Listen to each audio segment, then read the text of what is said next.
When Pokemon X and Y came out 12 years ago, yes, we're getting very old, Mega Evolution came as an absolute surprise. Nobody expected that in a Pokemon game, and people didn't know it at the time, but they were witnessing the start of something that exists to this very day. But amongst Mega Evolution lovers and Mega Evolution haters, one question kept them united. Why do we have a Mega Charizard and a Mega Mewtwo X and Y? Well, hey, I'm notsoAceTrainer, and we might finally have the answer. Let's get into it. It wasn't hard to understand why Pokemon like Charizard and Mewtwo got two different Megas instead of one, at least not from a marketing perspective. Both are incredibly popular Pokemon, and Kalos is basically a tribute region to Kanto with many references to the Gen 1 region. At the time, people weren't yet suffering from Kanto fatigue, at least not in the same way they are today, so it wasn't that much of a big deal. But now, people start questioning these things, especially with a new game focusing on both Kalos and Mega Evolution coming out very soon. Thankfully, the amount of Gen 6 Pokemon getting Megas in Pokemon Legends ZA has been pretty cool. Hawlucha, Malamar, and the Kalos starters are finally getting some love. But we got some new X and Y Megas, and well, those are Kanto as well. Mega Raichu X and Mega Raichu Y came out of nowhere with the DLC announcement, and while at first we frowned at them, now we kinda understand that they might be the key to unraveling this X and Y mystery. So like and hype this video, subscribe to the channel, and consider becoming a channel member to help out with the content I make. And now, let us carry on. I believe it is clear that there's two very obvious things relating to this: the X Pokemon Xerneas and the Y Pokemon Yveltal. They have very different roles overall, with Xerneas being able to give life and Yveltal taking it away, but both were used to power the ultimate weapon. In fact, if we look at the cutscene that shows us the moment when the power of the ultimate weapon supposedly powered up these special stones and made Mega Evolution possible, at least if we follow Sycamore's theory, well, the energy also changes color depending on the game, meaning that it is very possible that one of these Pokemon, Yveltal or Xerneas, was also used by AZ.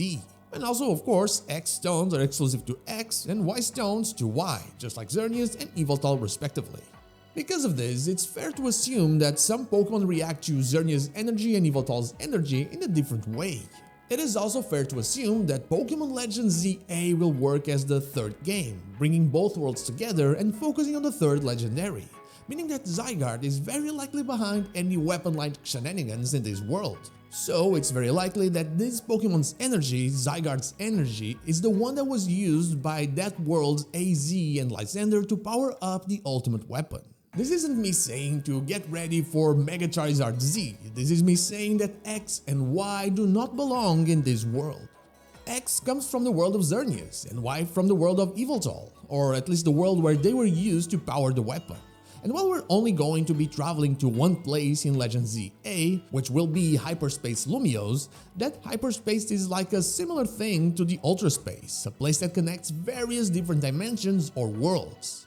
If we take the trailer at face value, then it means that Mega Stones can travel through hyperspace themselves. In fact, Hoopa is known to move pretty much everything through its rings, including a whole criminal organization's headquarters. It's also not the first time we have seen Hoopa active in a game. While in X and Y, Hoopa was pretty much not really there, in Auras we saw that this tricky little mythical was very active. But it was in X and Y that we have a conversation with an NPC at the Parfum Palace that has been studying the supernatural events of the last 100 years, and has discovered that most of them are tied to Hoopa. He also tells us that Hoopa loves treasure, he loves gold, he loves silver, and I'm going to assume that he also likes very shiny, very glowy Mega Stones. Once again, I can't really explain why only a few Pokemon have X and Y forms, but it's very likely that those stones were moved from one place to another, taken by Hoopa as if they were treasure, and then scattered across the hyperspace through which the Gen Pokemon travels. It's possible that there's actually a world with only X forms and one with only Y forms, and that Hoopa simply stole a couple of them and moved them from one place to another. But it's just as possible that a few stones simply reacted differently due to being exposed to different forms of energy. While this doesn't fully satisfy the question, I'm certain that in Mega Dimension, the Pokemon Legends ZA DLC will have some kind of explanation.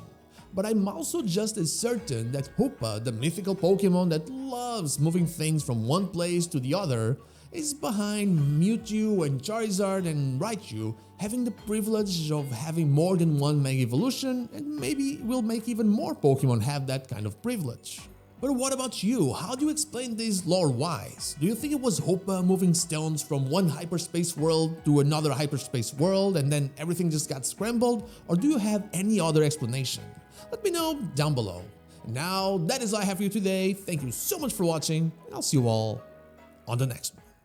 But before I go, I want to thank my Twitch subscribers Kiara677 and Newbies here, the Dr. Joe, Lazarix and Zanes222 for going the extra mile. Thank you so much for all of your support.